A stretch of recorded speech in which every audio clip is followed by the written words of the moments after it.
Welcome back. I'm Kim Bailey. He's Jamie Wadley, and this is Inside Exec.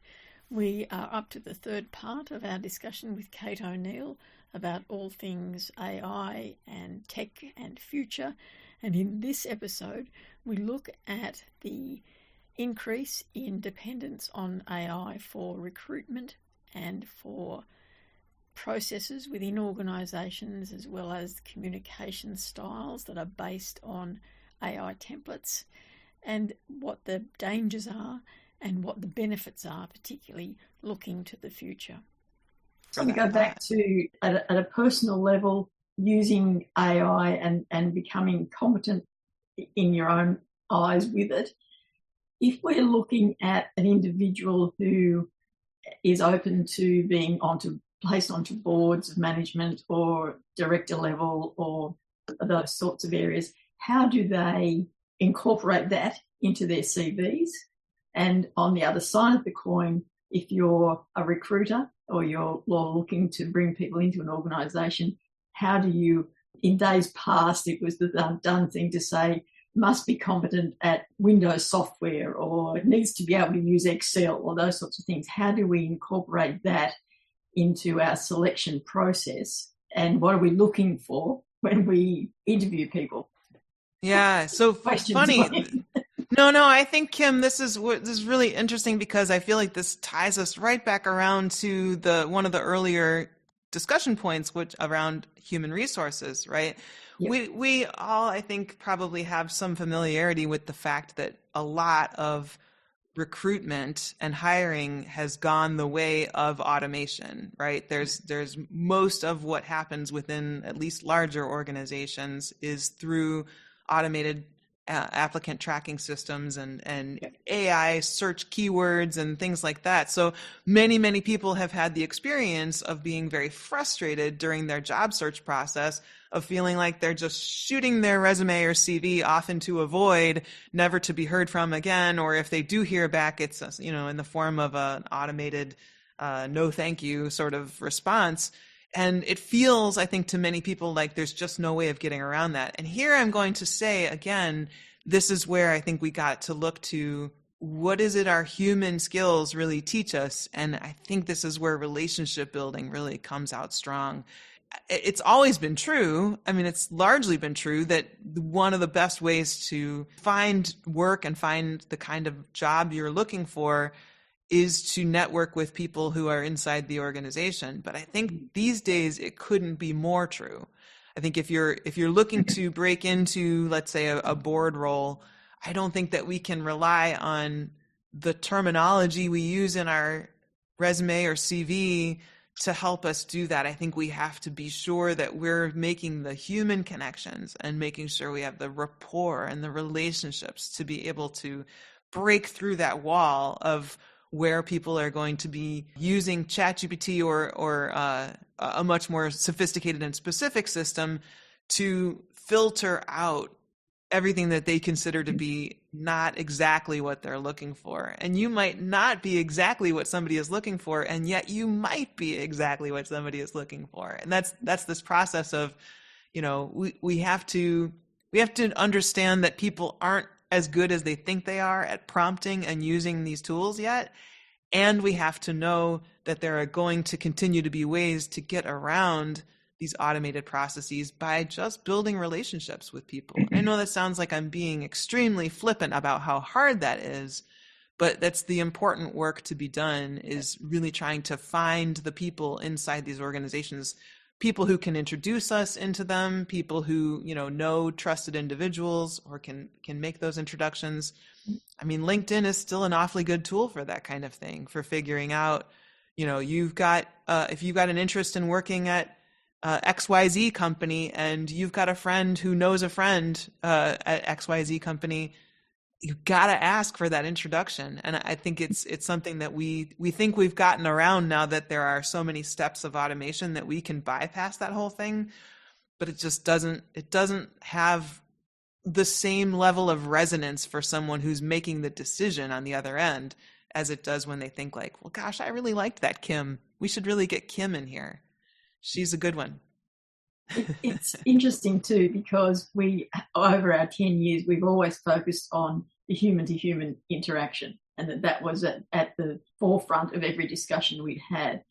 We seem to have just taken that for granted almost lately, and I think that it's really good that we can re-emphasise the fact that at the end of the day, if you're on a board of directors, whether it's the Zoom call or around a table, it is all humans who are going to make that final decision. All humans. Yeah, absolutely. And it's all humans, and it's the robots and the machines and the AI that are being used in decision making are ultimately being used to, most of the time, to make recommendations to a human who is ultimately going to make the decision. At least that's what I recommend in my work, is, the human in the loop sort of methodology. And that approach is going to make sense in 99% of the cases, maybe not quite that number, but in a very high percentage of cases where decisions have to be made across the board in organizations. It's going to be let's use the tools to sort of winnow and refine the selection criteria, and then let's have a human be the deciding factor, or a committee be the deciding factor on which of these we're going to go with. I know as a keynote speaker, I see in my inbound inquiries from my website where people have found me when they reach out to secure dates. Yeah. And lately I've been getting an awful lot of ChatGPT as the source for where people are finding me. And I think that's really interesting that that's evolving that way. But the more I have the conversations with the people who put those things into the form, then we actually meet and talk and so on. They're telling me that, they're finding an awful lot of fake speakers, like the hallucination. It's like, oh, here's a person named Joe Schmo, and that person is a real expert on technology and humanity. Like, okay, Joe Schmo, that's great, Joe Schmo. But here's Kate O'Neill, and like, oh, Kate O'Neill is a real person, so here you can submit your information to her. So I think, we're going to get better at this, but it's a real kind of evolutionary process right now. So it's still so much about making that human connection. Very much. Change is an interesting time. Yes, indeed.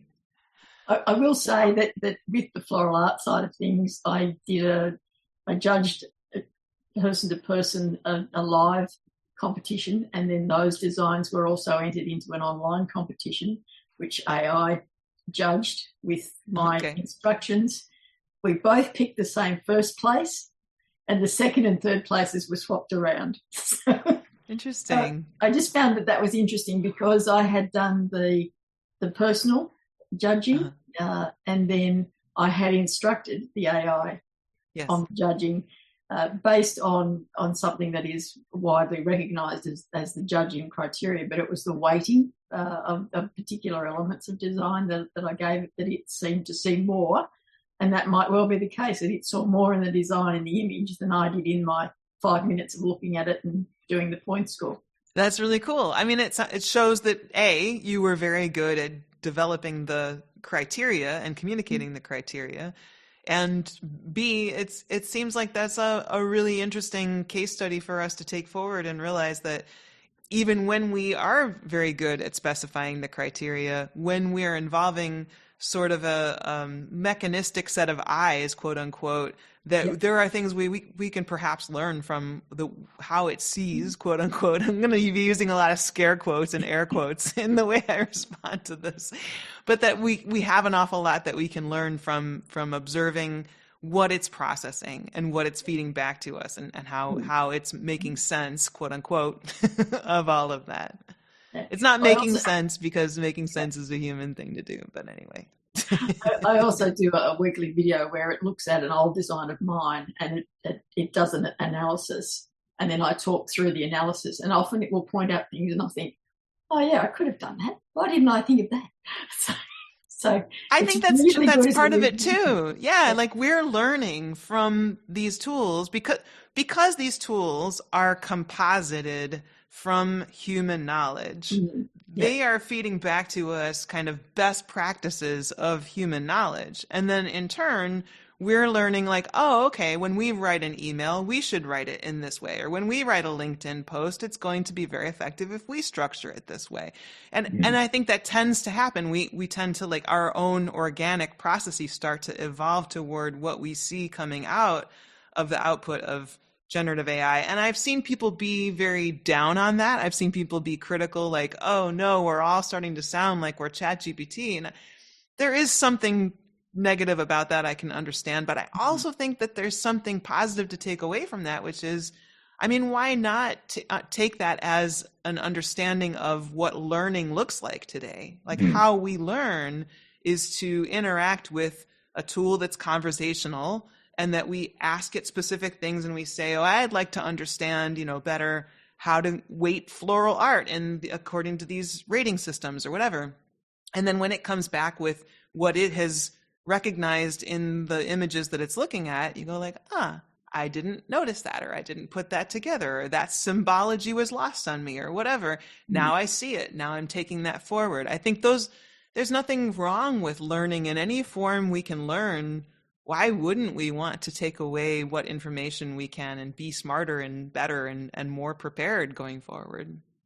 Yeah, I think that's very valid. I think it falls back to an old adage where you learn a technique and you develop a style, but there is underlying rules that we have to adhere to understand a discipline or work within a discipline. But we can bring our own spin to that. And when people say, "Oh, it sounds like AI," well, maybe English sounds like English and Italian sounds like Italian. Yeah. And don't take my M dashes away from me, gosh darn exactly. I'm a big fan of the Oxford comma. Oxford comma. Yes. Yes. I love my M dashes. I love my Oxford comma, and I love the rhetorical structure of saying it's not this, it's that, which is now used all over the place in ChatGPT, and that makes me very sad because I love a good "it's not this, it's that." I mean, you stick to your guns, girl, Lauren. Yeah. In terms of using a generative AI to be the backbone for an organisation, communication-wise. So in my day, which is a considerably long time ago, we had a book that was called the Style Journal for an organisation, and that was how you wrote a letter. That's how far ago it was, how you answered the phone, those sorts of corporate structures of communication that were set in stone. You didn't sway from them at all, ever. And we see increasingly organisations having their own versions of AI that they use within the organisation for communication. Do we need to be developing a group of people who are comfortable with the organisation and with AI to develop that sort of thing internally? So teach the internal AI what to do for this organisation based on its core values, which seem to get lost somewhere in the translation. Yeah, I think it's a good observation, and one that I don't know that I've heard anybody give a name to, but I do see an awful lot of emphasis with the increasingly agentic AI technologies. There is an emphasis on defining standard operating procedures for things. So, templates and processes that are going to be how you use the various automative tools to produce some kind of outcome. Like when you go to upload an episode of your podcast, there's any number of social assets you need to generate. Actually, even before that, you probably need to generate the creative graphic assets and the little bits of copy and so on. And then you have to create all the social assets and they have to post them and so on. But there's an order and a sequence and there's priority and there's style and all that stuff. So yes, I think there's an awful lot to each one of these little nodes or nuggets of the work that we do in organizations that require definition and require ownership and finesse. And it probably is maybe a person or a role that can be over that in some sorts of organizations. Some organizations might choose to make someone a sort of an editor of those sorts of things. But it might also be the case that you could make an argument in many organizations that this is just a skill that should exist amongst most of the people in the organization, that you understand that we all need to be generating these kinds of SOPs for the work that we do, and that we all need to be following these sorts of SOPs, and that needs to be increasingly subsumed into the larger body of knowledge with the AI tools that we're using, and so that we can be more effective and more efficient, knowing that as we generate, new episode number X, that it is going to follow the predefined style and the predefined process and all that sort of thing. So that's going to come down to how it works in an organization, different from one to another. But I think that's kind of the exciting and interesting thing about these times, is that we're all going to get to figure out what's the right way for these processes to live inside our organizations in such a way that they help us do better work. Does it then become, my background in the construction side of things is with quality management systems. And so I see that this generation having it easier in terms of updating quality management systems and using quality management systems.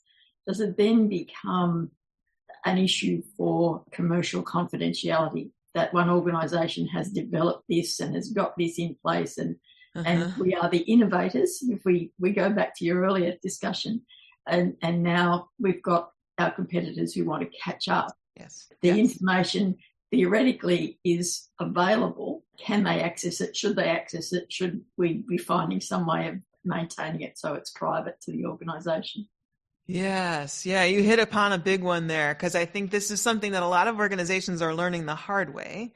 They're finding, for example, that the casual use of a tool like ChatGPT or Claude or any of these tools by people within an organization is putting at risk some of the confidentiality of the documents that are being uploaded, or the information that people are putting in as prompts in order to generate, let's say, a proposal response to an RFP or something like that.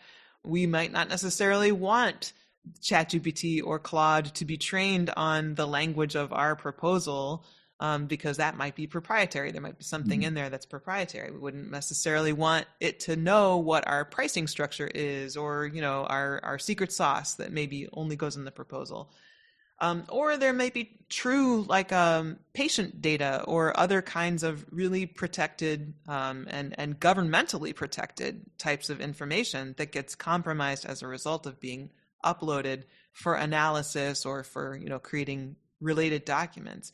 So companies are learning that the hard way, that they really need to be very clear and provide guidelines and governance to employees to how they use the tools and what data they should be using, but also that they need to be using a paid professional version of these tools that won't get trained on that data and won't relay that information into the further use of the downstream data for other users. Imagine, your protected information becomes someone's output, and they're like, how did I end up with this really interesting little bit of pricing data that probably, XYZ corporation would not want me to have?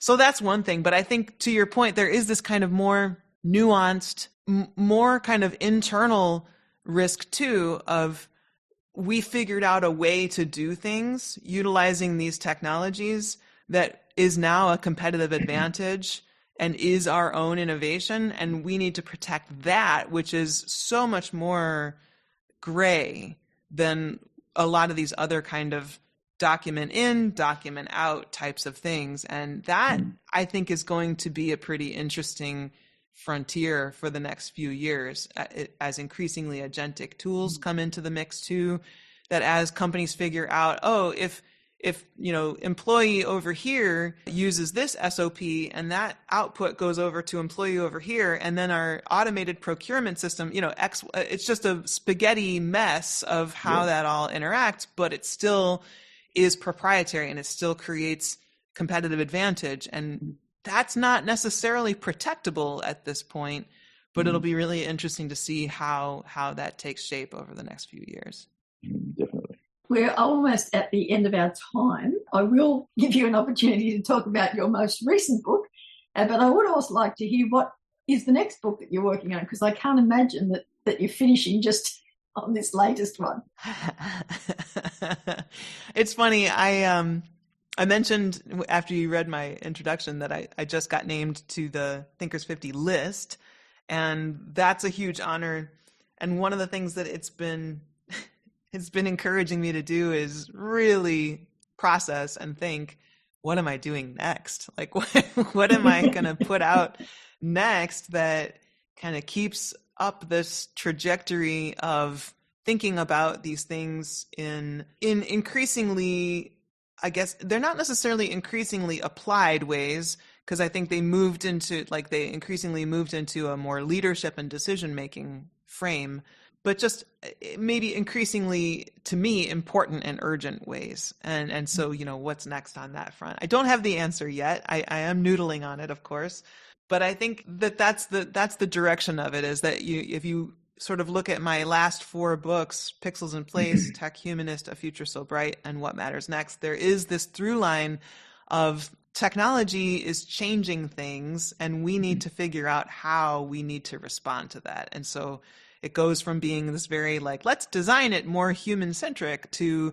let's make sure we're thinking about, the societal human impacts of this, to let's make sure we're thinking about the future of all of this, to let's make sure we're making the decisions at an executive level that are shaping these outcomes in such a way that we're not going to regret that we put these things in place. So it's a through line as far as I can see, but where that goes next is not entirely clear to me.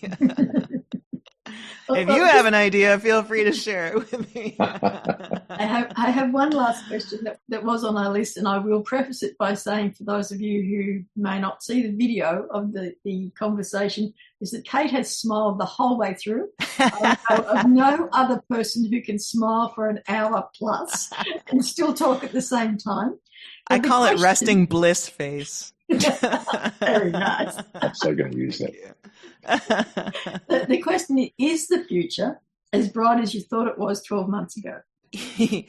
I think that the future can be bright, and that's really what's at the heart of my work. So in my books, A Future So Bright and What Matters Next, I think that it's often misunderstood, and I am not making a promise that everything will turn out great. I'm saying that we have agency. We have the power to make decisions today that make the future measurably and meaningfully brighter.